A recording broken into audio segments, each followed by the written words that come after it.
What's up, guys? In this video, I want to talk to you about a concept. I don't think I didn't invent this. I did not come up with this concept, but it's something that resonates with me. And if you clicked on this video and you're watching it this far, it probably resonates with you as well. This is a little bit of an aspect of tough love, where it's not your traditional self-improvement or personal development that says you can do it, you're the best, you're amazing, just really try really hard and everything will work out. This is more the opposite type of self-improvement, which is kind of discouraging you from being weak and pathetic, I guess is the best way to put it. And the concept is, don't be a little bitch. Or have you ever thought about not being a little bitch? And where I heard this first, I mean, I've heard this many times. You hear it casually in conversation. If you're a guy, at least, I think, I don't know, we'd say stuff like this all the time to each other growing up. But when I was listening to an audiobook by Grant Cardone called Be Obsessed or Be Average, he talks about this, where he says, he doesn't call it something else, or sorry, he calls it something else, but the idea is like, don't be a little bitch is really what it is. And if I recall correctly, I think he even said that he wanted to name the title of his book, Don't Be a Little Bitch, but he thought that would be too, like, that would put people off and not make them want to buy the book because it's a little bit negative. And studies have shown that in marketing material, it's better to be positive. Like, people will respond more to a positive message than they will to a negative one, which is kind of ironic considering this is what I titled this video, and I'm doing like the opposite of what I should be doing. Anyway, I still think it's a very important concept. When I was reminded of this recently is when I was on Facebook. I've unfortunately been spending a lot of time on Facebook. I was talking to this guy. He's like, oh, you got to do marketing on Facebook. And you have to go into Facebook groups. Here's generally the idea, right? Is you join these Facebook groups and you answer questions for these people.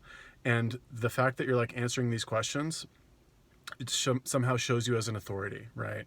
And you become known in these Facebook groups, and then people click on your profile, and then in your profile, you're supposed to have a link to like some product you're selling. And this is what I was doing. This is like maybe a month ago when I was really pushing this like info product that I'm selling, the Minimalist Guide to Fitness.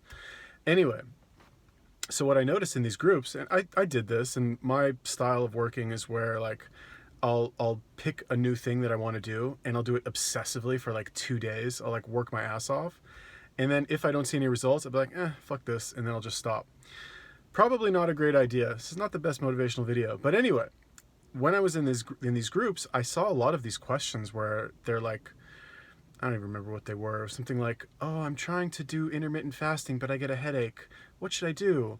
Or like, I don't like the taste of vegetables. How can I lose weight without eating vegetables, or something like that? And it occurred to me, like, and I actually know what it was. So I'm a part of some like dating groups also, like pickup groups, whatever.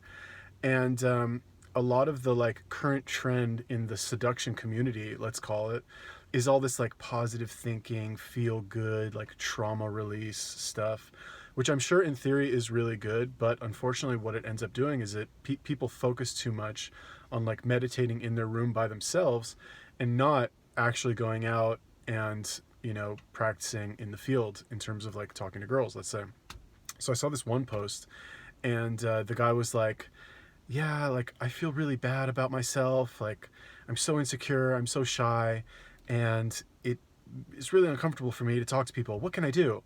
And I was like, have you ever thought about just not being a little bitch, right? And the comment got like 10 likes or something. And it kind of reinforced it in my mind, and I thought of Grant Cardone, and now I'm making this video about it. Because I think it's very important to hold yourself to a higher standard when it comes to doing the things that you actually need to be doing, right? So there's a difference, right? On the one hand, you have things that you should be doing, but you don't do because it's uncomfortable or you don't like it, or like, but you should be doing them anyway. Perfect example is working out. Yeah, I know I should be working out. Oh, but I don't like gyms, or like, oh, I'm nervous in gyms, or I'm insecure in a gym, or something like that. Well, have you ever thought about just not being a little bitch and going to the fucking gym and working out, or similar things? Now, I don't want you to get this confused with forcing yourself to do something that like makes you die a little bit inside, right? An example of this would be going to work at a job you hate, unless, let's put aside any sort of responsibilities that you might have. Don't force yourself to do a job that you hate, to not be a little bitch. Like, why not find something that you love to do, right? So there is a little bit of a distinction there, but I think this is a very important concept that many people could definitely like integrate into their lives. Like anytime you think you're going to do something or you want to do something, but you're feeling some sort of internal resistance to it, you have to identify, is this something that you really just don't want to do, that you hate doing and you never want to do again because it kills you inside?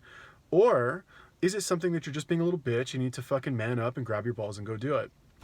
Okay? So tell me, what are some areas where you think that you need to just stop being a little bitch and man up and do something, or woman up, I guess. You know, man is short for human, any feminists out there. Anyway, I'm in Vegas. Check out my new car. It's totally awesome. I'm working out here at Fashion Mall. If anybody wants to come visit me for the next couple months, let me know. Leave me a comment. Peace.